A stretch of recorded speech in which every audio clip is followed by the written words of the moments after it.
നമസ്കാരം. വേടന്റെ പിന്നാലെ തൽക്കാലം നമ്മൾ പോകാതിരിക്കലാണ് നല്ലത്. കാരണം ഇതൊരു താൽക്കാലിക ട്രെൻഡാണ്. നമ്മുടെ കുട്ടികള് ഉത്തര കൊറിയയുടെ ബാൻഡ് സെറ്റിന്റെ പിന്നാലെ ആയിരുന്നു കുറച്ചു കാലമായിട്ട്. ഇപ്പൊ എന്തായാലും കേരളീയനായ മലയാളിയായ വേടന്റെ പിന്നാലെ വന്നിട്ടുണ്ട്. ഇതൊക്കെ ഞങ്ങളുടെ ജീവിതവുമായിട്ട് യാതൊരു ബന്ധവുമില്ലാത്ത ഒരു വേസ്റ്റാണ് എന്ന് മക്കൾക്ക് ബോധ്യപ്പെടാൻ കുറച്ച് സമയം പിടിക്കും. ഇടക്കാലത്ത് ഒരു 10-15 വർഷം മുമ്പ് ഷക്കീല എന്ന് പറയുന്ന ഒരു നടിയുടെ വല്ലാത്തൊരു തരംഗം ഉണ്ടായിരുന്നു. നമ്മുടെ ചെറുപ്പക്കാർ മുഴുവൻ ഷക്കീലയുടെ പടങ്ങൾ കാണാൻ വേണ്ടിയിട്ട് പോകുമായിരുന്നു. അതൊരു 5-6 മാസം നീണ്ടുന്നൊരു ട്രെൻഡായിരുന്നു. ആളുകൾക്ക് മടുത്തു. അത് പിന്നെ എല്ലാവരും ഉപേക്ഷിച്ചു. ജാസി ഗിഫ്റ്റിനെ പോലെയുള്ള ഗായകന്മാരുടെ ശബ്ദം പെട്ടെന്നൊരു ആകർഷണം തോന്നിയിട്ടുണ്ട്. നല്ല ഗായകനാണ്. പക്ഷെ പിന്നീട് അദ്ദേഹത്തിന് അവിടെ ആ മേഖലയിൽ എല്ലാ കാലത്തും പിടിച്ചു നിൽക്കാൻ കഴിഞ്ഞിട്ടില്ല. ഇന്ന് വേടൻ എന്താണ് ചെയ്യുന്നത്? യാതൊരു ബോധവുമില്ലാത്ത ഹിന്ദു പെൺകുട്ടികളെയും ആൺകുട്ടികളെയുമാണ് വേടൻ വശീകരിക്കുന്നത്. SFIയിലൂടെ പ്രവർത്തിച്ച് ജീവിതത്തിൽ പ്രത്യേകിച്ച് ലക്ഷ്യങ്ങളൊന്നുമില്ലാതെ പോകുന്ന, ഞങ്ങൾ വേടന്റെ ആരാധകരാണ്, വേടൻ എവിടെ, യുദ്ധം നടക്കുന്നൊന്നും ഞങ്ങളുടെ വിഷയമല്ല എന്നൊക്കെ പറയുന്ന കുട്ടികൾ അറിയുന്നില്ല ഞങ്ങൾ എന്തിന്റെ പിറകിലാണുള്ളത്.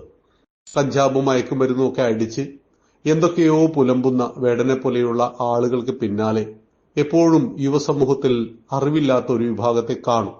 കാരണം കേരളത്തിൽ ഏറ്റവും കൂടുതൽ വിറ്റഴിക്കപ്പെടുന്നത് ബ്രാൻഡിയാണ്, പാലല്ല. അതായത് ബീവറേജിന്റെ മുന്നിലാണ് നിങ്ങൾ ഏറ്റവും വലിയ ക്യൂ കാണുന്നത്, മിൽമ ബൂത്തിന്റെ മുന്നിലല്ല. ഇവിടെയാണ് നെഗറ്റീവിന് പിറകിൽ സഞ്ചരിക്കുവാൻ ധാരാളം ആളുണ്ടാവും. അത് സ്വാഭാവികമാണ്. ലോകത്തിന്റെ ഭൗതിക നിലവാരം അങ്ങനെയാണ്. ക്രിയേറ്റീവ് മൈനോറിറ്റി എന്ന് പറയുന്നതാണ് ലോകത്തിൽ മാറ്റങ്ങൾ ഉണ്ടാക്കുന്നത്. 1000 പേരിൽ 10 പേരാണ് ഒരു സമാജത്തിൽ മാറ്റങ്ങൾ ഉണ്ടാക്കുന്നത്. എന്നാൽ വേടനെ പോലെയുള്ള ആളുകൾ ലക്ഷക്കണക്കിന് ആളുകളെ ആകർഷിക്കുകയും അയാളുടെ വാദ്യഘോഷങ്ങൾക്ക് അനുസൃതമായിട്ട് തുള്ളുകയും ചെയ്യുന്ന ഒരു പറ്റം ജനതയെ കാണുമ്പോൾ നമ്മൾ സഹതപിക്കുകയും സങ്കടപ്പെടുകയും ഒപ്പം ഇവരെല്ലാം ഹിന്ദുക്കളാണല്ലോ എന്നോർത്ത് വല്ലാത്ത നിരാശയും സ്വാഭാവികമായിട്ട് ഹൈന്ദവ പ്രവർത്തകന്മാർക്കുണ്ടാവാം. കാരണം ഏതൊരു സമാജത്തെയാണോ കമ്മ്യൂണിസ്റ്റ് പാർട്ടി നിരന്തരം പരീക്ഷണ വസ്തുവാക്കുന്നത്, ഒരു ക്രിസ്ത്യാനിയെ, പ്രത്യേകിച്ച് ഒരു മുസൽമാനെ തൊടുവാൻ കഴിയില്ല ഈ പറയുന്ന ഒരു വേടനും.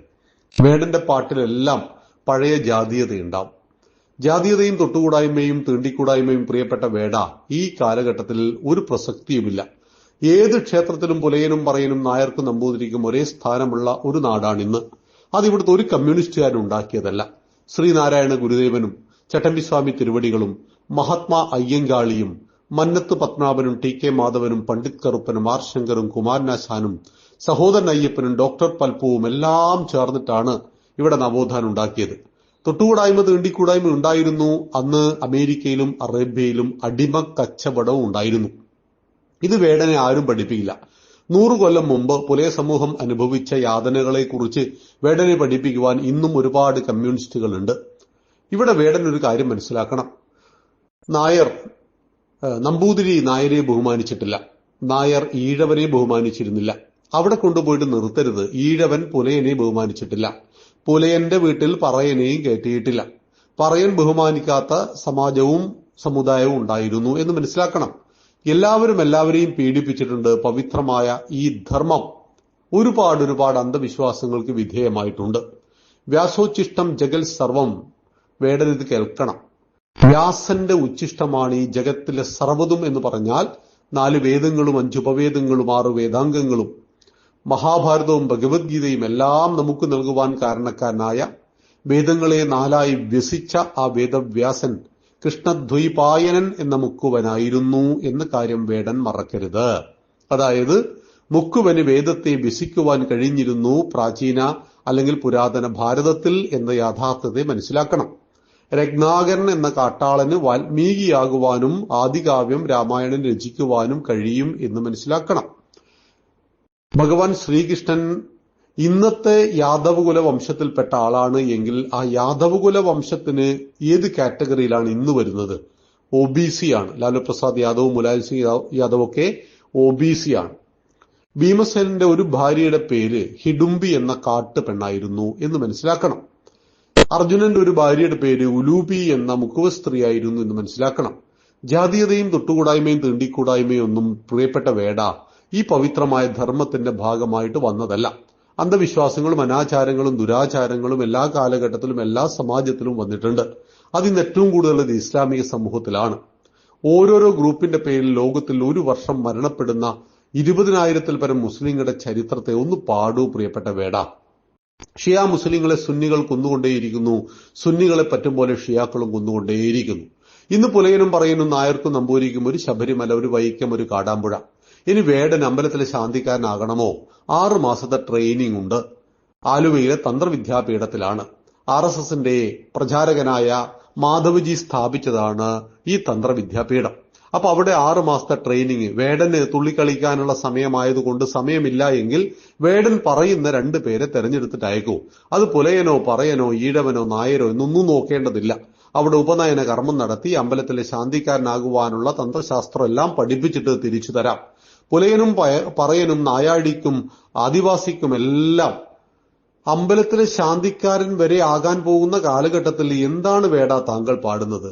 എന്തിനാണ് 100 കൊല്ലം മുമ്പുള്ള ചരിത്രം ഇങ്ങനെ ഹിന്ദുക്കളെ ഓർമ്മപ്പെടുത്തുന്നത്? ഇന്നെവിടെയാണ് ജാതിയുടെ അതിർവരമ്പുകൾ ഉള്ളത്? താങ്കളുടെ പോലെയുള്ള ആളുകളുടെ മനസ്സിലാണ്. ഇതിനെ പരമാവധി കമ്മ്യൂണിസ്റ്റ് പാർട്ടി പ്രൊമോട്ട് ചെയ്യുന്നുണ്ട്. ഹൈന്ദവ യുവാക്കൾക്കിടയിൽ അരക്ഷിതാവസ്ഥ വളർത്തിയിട്ട് അതിനെ വോട്ട് ബാങ്കാക്കേണ്ടത് അവരുടെ ആവശ്യമാണ്. കമ്മ്യൂണിസം ഇന്ന് പരീക്ഷിച്ചിട്ട് ആകെയുള്ളത് ഭാരതത്തിൽ, കേരളത്തിൽ മാത്രമാണ്. 35 കൊല്ലക്കാലം ഇടതടവില്ലാതെ ഭരിച്ച കമ്മ്യൂണിസ്റ്റ് പാർട്ടിക്ക് ഇന്നൊരു വാർഡ് മെമ്പർ പോലുമില്ല പശ്ചിമ ബംഗാളിൽ.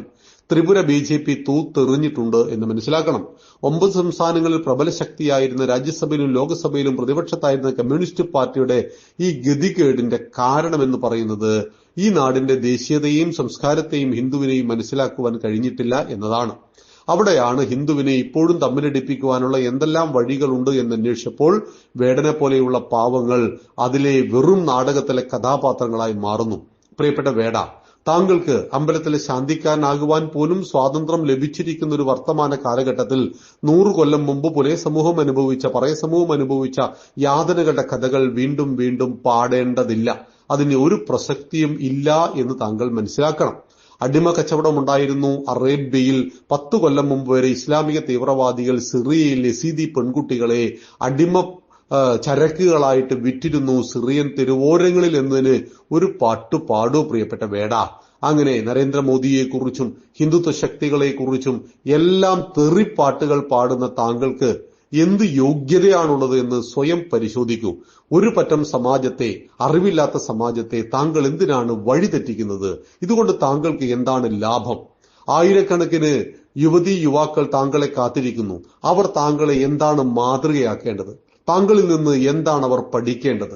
താങ്കളുടെ ഈ പറയുന്ന കോമാളിത്തരങ്ങൾ കേട്ടതിനും കണ്ടതിനും ശേഷം ജീവിതത്തിൽ അവർക്കുണ്ടാകുന്ന പരിവർത്തനം എന്താണ്? ഞാൻ കാരണം ഈ സമാജത്തിന് ഉപകാരമില്ലെങ്കിലും ഉപദ്രവമില്ലാതെ നോക്കേണ്ടത് നമ്മൾ ഓരോരുത്തരുടെയും കടമയാണെന്ന് പ്രിയപ്പെട്ട വേടനോട്